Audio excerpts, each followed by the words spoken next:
حضرت انس بن مالک رضی اللہ تعالیٰ عنہ فرماتے ہیں بڑی اہم میٹنگ جاری تھی، اہم میٹنگ. ایک پگلی بی بی آ گئی، دیوانی، پاگل، آ کے حضور کے سامنے کھڑی ہوگی. میٹنگ جاری تھی.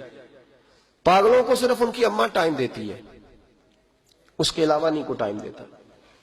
میں نے دیکھا ہے ماں اب نارمل بچے کو بھی کئی کئی گھنٹے سنبھالتی ہے، بلکہ زندگی اس کے ساتھ بتا دیتی ہے. 22 سال کے بچے کے پیمپر اماں بدلتی ہے، سوائے ماں کے، وہ بھی اللہ اگر توفیق دے تو، ورنہ کوئی قریب نہیں آتا. ایک اب نارمل بی بی. تھوڑا سوچئے گا، افسانہ نہیں سنا رہا، یہ افسانہ نگاری نہیں ہے، یہ وہ رنگ ہے جس کا سورج بھی گواہ ہے، جس کا چاند بھی گواہ ہے، جس کی یہ دھرتی گواہ ہے، آسمان گواہ ہے. یہ وہ انداز ہے، اور یہ اس پر ٹائم نہیں لگا، صرف 23 سالوں میں ہر چیز بدل کے رہ گئی. محبوب رحمت صلی اللہ تعالی علیہ وسلم کے سامنے پگلی عورت، پھر ذہن پہ زور دینا. دیکھا ہے کبھی پاگلوں کو کوئی ٹائم دیتا؟ حضرت انس بن مالک رضی اللہ تعالیٰ عنہ کہتے ہیں پاگل بی بی آ کے کھڑی ہوئی، کہنے لگے یا رسول اللہ مجھے کوئی کام ہے. ڈھیروں لوگ بیٹھے تھے حضور کی بارگاہ میں. محبوب نے توجہ فرمائی، فرمایا کیا کام ہے؟ کہتے ہیں حضور نے کہا ہی تھا کیا کام ہے کہ اس کے قبیلے والے لوگ بول پڑے. کہنے لگے یا رسول اللہ یہ تو پگلی ہے، دیوانی ہے، ایسے ہی کرتی رہتی ہے، چھوڑے. کوئی ایسے غیر جو ہے وہ لفظ بھی نہیں تھے غیر محفوظ، حضور ایسے ہی کرتی رہتی ہے، دیوانی ہے. لیکن جناب انس بن مالک کہتے ہیں حضور علیہ السلام کو یہ لفظ اتنے برے لگے کہ میں نے چہرے پر آثار غضب دیکھے. محبوب کریم فرمانے لگے خاموش ہو جاؤ، تم سے بات کر رہی ہے کہ مجھ سے کر رہی ہے؟ تم میں سے کسی کو اس نے آواز دی؟ میرے پاس آئی ہے.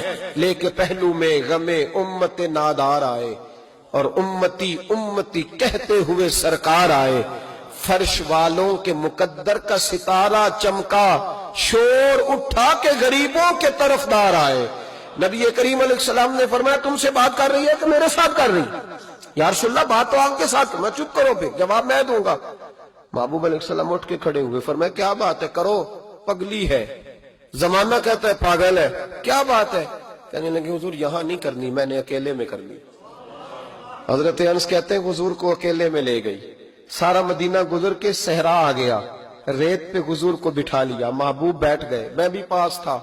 کہتے ہیں اس نے اپنے دکھ چھیڑ دیے. کہنے لگی حضور مدینے کے بہت سارے لوگ مجھے پاگل سمجھتے ہیں، میرے اپنے بھی میری بات نہیں سنتے، بچے مجھے روڑے مارتے ہیں. یا رسول اللہ کوئی وقت پہ کھانا نہیں پوچھتا، وہ جو سوال کرتی میرے محبوب تسلی کے ساتھ جواب دیتے.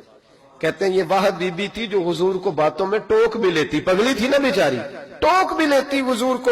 کہتے ہیں حضور اس کو کہتے کوئی بات نہیں، کھانا جب بھی کھانا ہوا میرے پاس آ جانا، میں گھر والوں کو سمجھا دوں گا، اصل میں نادان ہے انہیں بات کی سمجھ. کہتے ہیں دیر تک. حضرت انس بن مالک کہتے ہیں میری بھی سوچ پرواز کر رہی تھی، میں کبھی کہیں جاتا کبھی کہیں جاتا، ایسا کوئی محبوب کہیں ہوگا نہ کہیں ہے، بیٹھا ہے چٹائی پہ مگر عرش نشی ہے. کہتے ہیں دیر تک وہ خاتون باتیں کرتی رہی، اور ایسی ایسی عجیب بات کرتی جو شاید کوئی نہ سن پائے. حضور سنتے بھی، تسلی بخش جواب بھی دیتے. اپنی مرضی سے اٹھی اور حضور سے کیا کہتی ہے؟ کہتی ہے میں اب تھک گئی ہوں، آپ جائیے، میں تھک گئی ہوں، آپ جائیے.